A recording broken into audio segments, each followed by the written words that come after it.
COP27 joue les prolongations, c'est notre grand angle.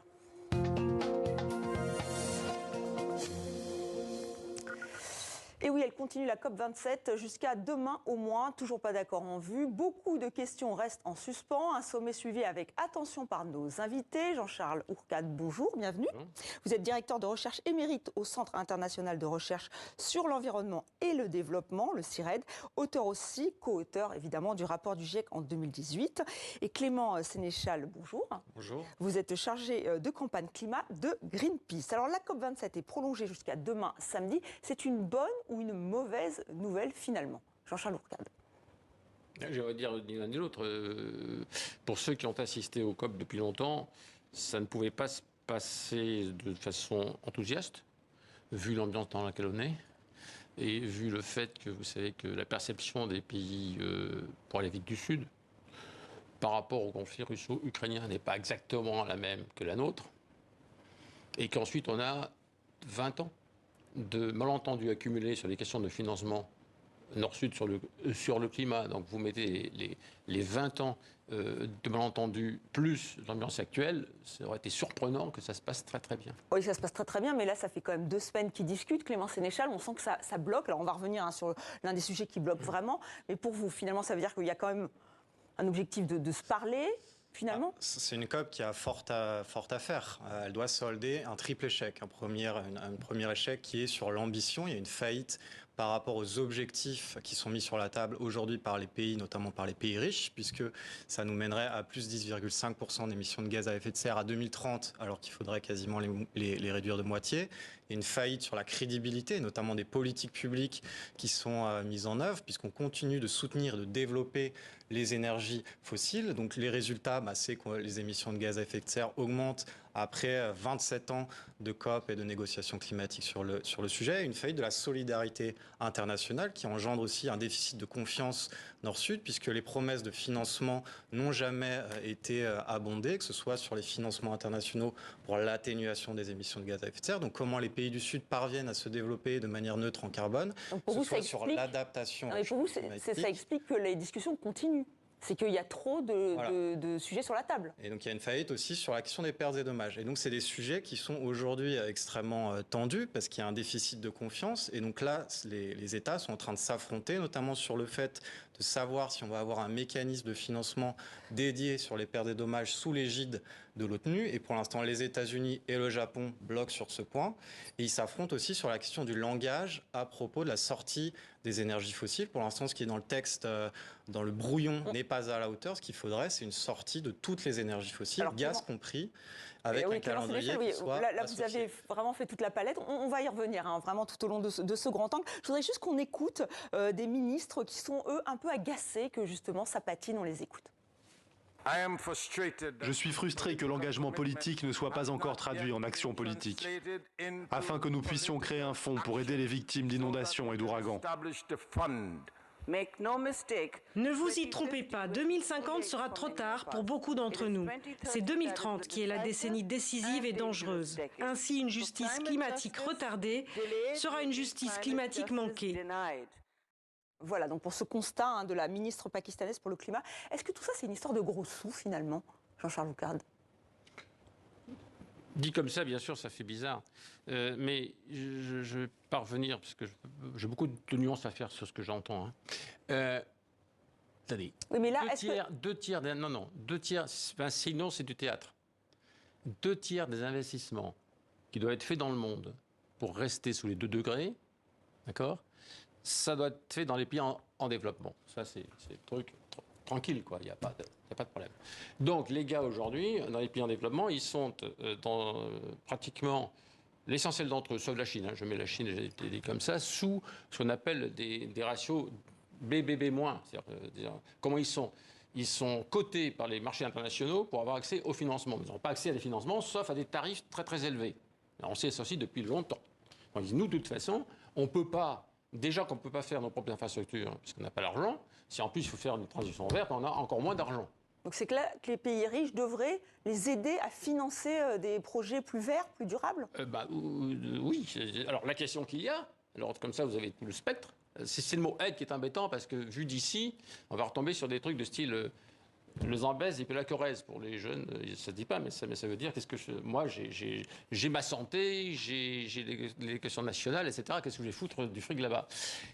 Il y a 1,5 million de millionnaires dans le monde.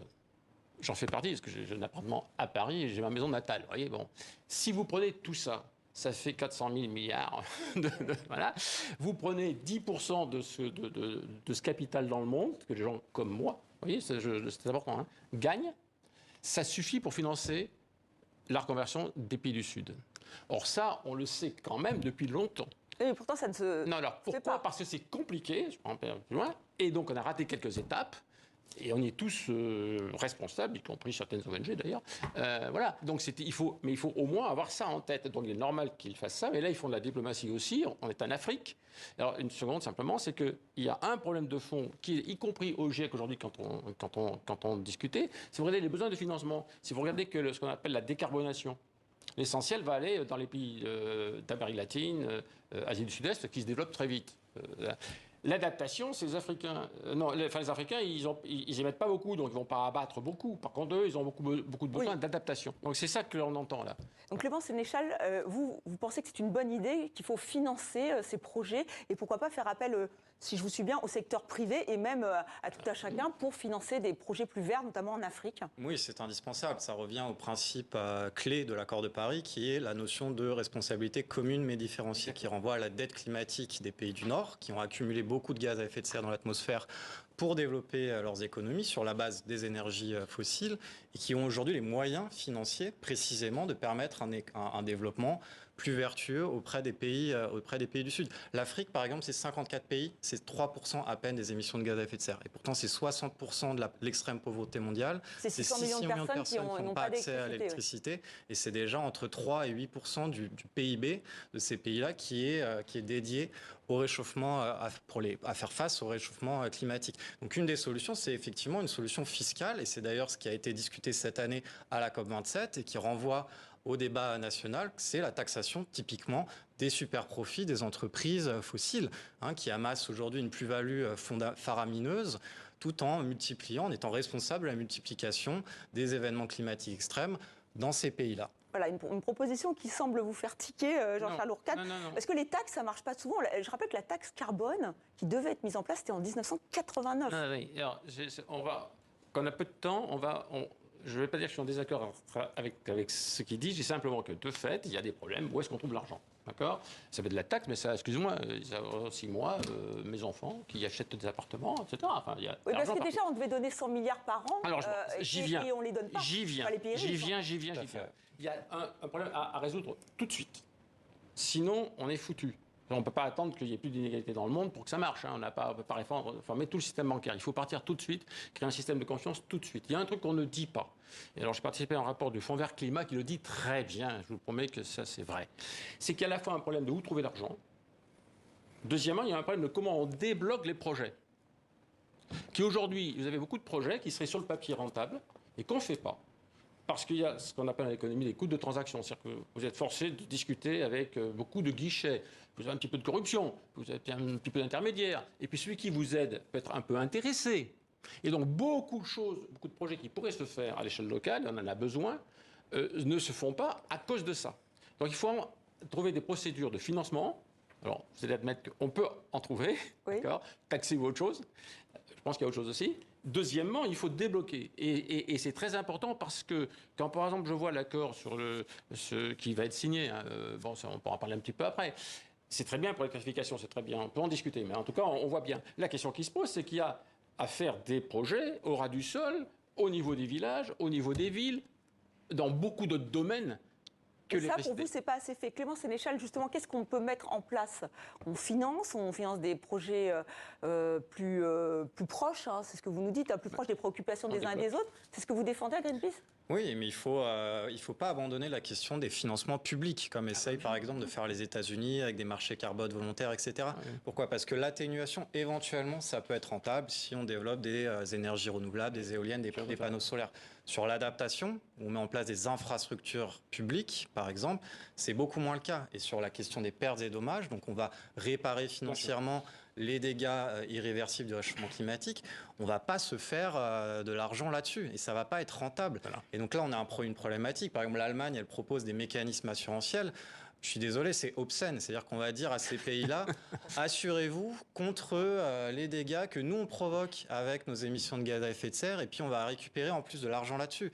Donc voilà, il faut aller au-delà des logiques de rentabilité aujourd'hui si on veut faire face au réchauffement climatique. Mais ça, c'est l'éternelle question de savoir si le capitalisme peut contribuer à... Non, c'est pas ça, on contribuer peut au éviter développement durable. Allez, on va essayer d'éviter le grand mot. On va y aller. Non, mais ce ce qu'il vient de dire est très important. Rentabilité, c'est quand même lié. Ce qu'il vient de dire est très important. Vous avez la mitigation. La mitigation, c'est la décarbonation, c'est des services qu'on vend. Et là, alors je viens sur le public. Il y a une façon de faire. Alors vous me parlez, qu'est-ce que je peux dire, mais je ne suis pas le seul, à dire, écoutez, si l'État, mais comme on l'a fait pour le rail en France, comme on l'a fait pour le nucléaire, il n'aime pas. Donc, si on met de la garantie publique, d'accord, 10%, pour les investissements dans les pays en développement, pour le contribuable français, d'abord, il ne paye que si, en cas d'échec des projets. C'est tout. Et deuxièmement, il a les retours, les contenus en exportation quand même de ce qu'on va faire avec ces projets. Donc la question, c'est la modalité d'implication du capital public. Ça, je ne suis pas le seul à le dire, d'accord ? Oui. Donc pour que de fait, le public doit le faire comme il l'a fait historiquement dans beaucoup de domaines. Et on doit le faire pour des investissements dans les pays du Sud. Et ça, on ne le fait pas. Donc les États apportent les garanties pour ceux qui veulent financer ce projet. Il a raison sur le fait que ça marche, ça, pour tout ce qui est commercial. Mais pour l'aide, pour l'adaptation, ça ne marchera pas.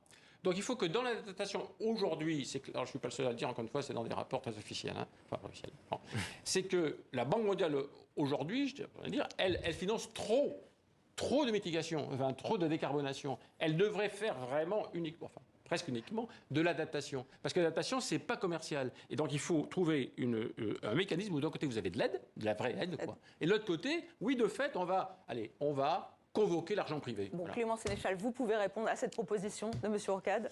Non, c'est intéressant, mais il y a un autre volet qui est d'autant plus fondamental, c'est comment on décarbone les flux financiers actuels. Et ça, c'est l'article 2.1c de l'accord de Paris.